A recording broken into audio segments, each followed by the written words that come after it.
Hi everybody. This video is a short sample from our Tailoring Emails to Different Audiences workshop. In this video, I'll cover what to include in the parts of an email before the actual message. If you find the info in this video helpful, consider signing up for the full workshop on our website. And if you want feedback on an email you're sending, maybe to an instructor or a prospective employer, you can always schedule a consultation with us. When you get started with a new email, you'll likely see a similar display to this, regardless of your email client. The to line here is meant for your primary audience, or the audience you're actually writing to. It's pretty straightforward. In the email, Jacob Gordon is our primary audience. The CC line is meant for a secondary audience, or an audience you aren't necessarily writing to, but one you want to be kept in the loop. In the email here, there is no secondary audience. It's only intended for Jacob. But let's say you're working on a group project and you want to ask your instructor a question. You may include the instructor name in the to line and your fellow group members in the CC line. This way, your group knows you've emailed the instructor, and the instructor could reply all to the email, ensuring everyone in the group receives the message. You may find that many of your emails won't include anyone in the CC line. If you do decide to include someone in the CC line, it's not a bad idea to have a sentence somewhere in the message that explains why you've done this. Something like, I've CC'd my other group members because I think they may find this information useful. The next line is the subject line. Think of this like the title of your email. With just a handful of words, the subject line should give the audience a clear idea of what the message is going to be about. We also need the subject to be specific in order to encourage the audience to open the email in the first place. Remember, the subject line is the first thing the audience is going to read. If the subject isn't specific, the audience may never open the email. The more specific to the audience we can make the subject line, the more likely it is that they read our emails. Let's look at this subject line here. The audience will know immediately that the email will be asking a question about CBC workshops. If we know that Jacob runs the CBC workshops, this subject line would certainly entice them to open the email. A quick tip: write your subject lines after you've written the email. It's really tough to capture the main idea of a message before we know what the message is actually going to cover.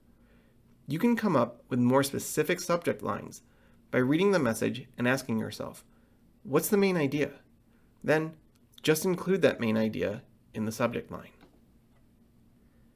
Lastly, let's talk about the greeting of the email. In terms of greetings, you have three base options, depending on how formal you want to be.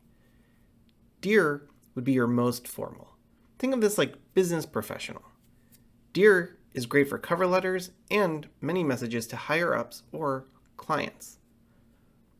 The next level down in formality would be hello, or maybe even hi.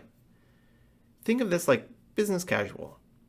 Hello could be used in nearly any situation, regardless of whether you know the audience or not.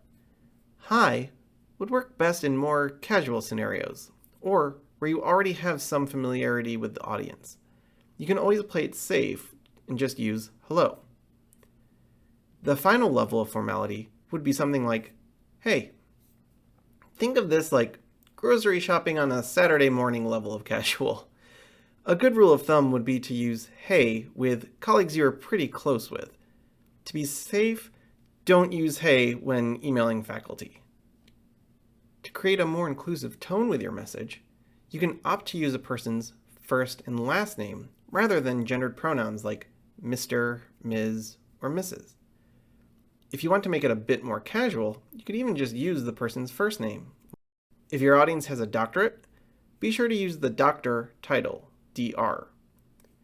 This is especially true if it's the first time you're emailing that person. Typically, a good rule of thumb is if a name appears in the to line above, it should appear in the salutation below. If you have more than two names in the to line, you could use a grouping term like everybody or team members instead of writing each person's name in the salutation.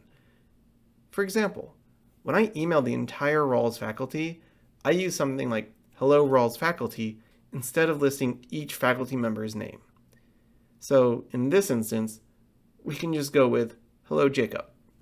I hope you found this video helpful and that you have a good idea of what to include in the early parts of an email. Our full email workshop goes into more detail about the actual parts of a message, how to create email signatures, and how to tailor your message for different audiences. You can sign up for our full email workshop through our website. Also, if you're working on an email and you want some feedback, don't hesitate to sign up for a consultation with us. Thanks for watching.